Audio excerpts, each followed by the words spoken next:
The Simpsons Treehouse of Horror is one of my favorite Halloween traditions. 3 stories a year that range from cartoony creepy to freakishly funny, all starring my favorite animated family. These episodes have inspired everything from toys, video games, fast food drinks, a Monopoly game, and even a makeup kit. But, dear viewer, there are more hair-raising Simpsons tales to be told outside of the shackles of primetime television. Climb through the treehouse's secret entrance and step into the world of comic books. Starting in 1995, every year for 23 years, Bongo Comics would release a Halloween annual edition of The Simpsons comics, much like the show's holiday custom. Without the limit of a 22-minute runtime and commercial breaks, scarier stories can be explored. The comic book format gives the spooky vignettes a new medium to play with. Art styles and guest writers can be more experimental. Plus, there are a ton of extra tricks and treats between the pages. It's halfway through the month of October, and Brandon's Monster Morgue is dissecting the first issue of Bart Simpson's Treehouse of Horror. The front cover takes us outside the famed treehouse. Maggie holds a flashlight up to Bart's oozing mouth, ready for some scary stories. Homer's out of luck as a lightning bolt jolts him out of the tree. Happy landings. Kang, or is it Kodos, greets us with the traditional goofy gravestones. Here we have Grave of the Defiant Hero, Friendly Frank, the Direct Market, and the King. Little Shop of Homers, written by Mike Allred, is our opening tale. Lisa's Venus flytrap stinks up the place. After the mouthy flower eats one of Homer's toenails, she goes all Dr. Frankenstein, combining the plant's DNA with her dad's. But it only results in the plant's death. Bart takes the carcass in hopes of using it as a stink bomb, but ends up bringing it back to life. Apu has gotten into the plant-selling business, and upon discovering the sentient flower's taste for donuts, starts charging the public to feed it. And it gets hungrier and bigger. A solid story to start off the series. The Homer plant is a splendid take of the famous Audrey 2 from Little Shop of Horrors, which meets its match with the real Homer when it gets in the way of his treasured donuts. And of course I can't move on until I acknowledge Mr. Burns making an Army of Darkness reference. Welcome to Bart's Do-It-Yourself Halloween costumes, where each one is lazier than the last. Phantom of the Video Arcade and Vaselino are my 2 favorites. Sail into our second story, Call Me Homer by Jeff Smith of Bone fame.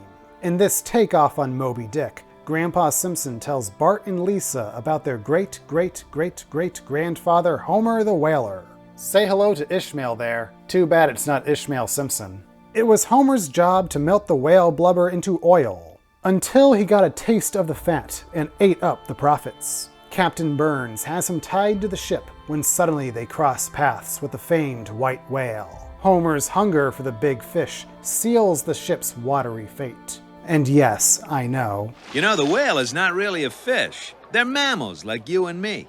Is that true? For being only the second story in the treehouse, I do wish they did something more horrific. But I love the historical Homer. The character redesigns are great fun, particularly Ahab Burns. It's a close one, but this may be my favorite of the 3 stories. Our final frightening tale is Bart People, written by James Robinson. Lisa returns home from a jazz workshop in Capital City, and Bart is acting very strange towards her. Due to budget cuts, the 4th, 3rd, and 2nd grade classes at Springfield Elementary have been combined, so all the kids will be getting 1/3 of the education they weren't paying attention to anyway.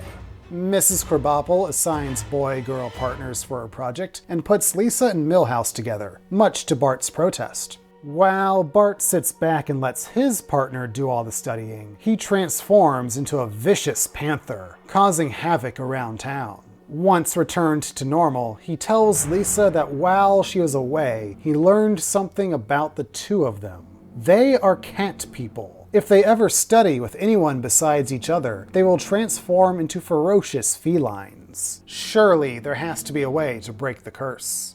This is my least favorite of today's stories. Considering the sexual themes of the 1942 Val Lewton thriller Cat People, it does feel weird they chose to follow Bart and Lisa for this Simpsonized rendition, and not Homer and Marge. Especially since Marge is the only one in the family to not step into the spotlight in this issue. Even Maggie gets a close-up at the end of the story, and a place on the cover. But we do get a cool Bart Panther. Marge gets her transformation later on in the show.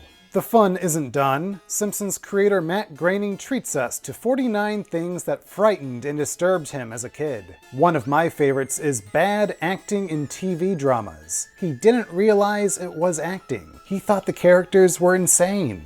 It's also cool to see some film favorites listed, like Island of Lost Souls, Them, and an old Twilight Zone. The last on the list, the realization that most of these memories still haunt him, is technically something that disturbs him as an adult. On the back cover, you get some Bart Simpson Halloween costume cutouts. Of course, we would never cut up our comics. Bart Simpson's Treehouse of Horror is worth seeking out for anybody who can't get enough of the annual Halloween specials. The first two stories feel like they would fit nicely into the show, and the third story still has a strong first act, conveying Lisa's sense of uneasiness upon returning home. This is only the beginning, trust me, we have some bonkers tales in subsequent issues. I will see you next time up in the treehouse.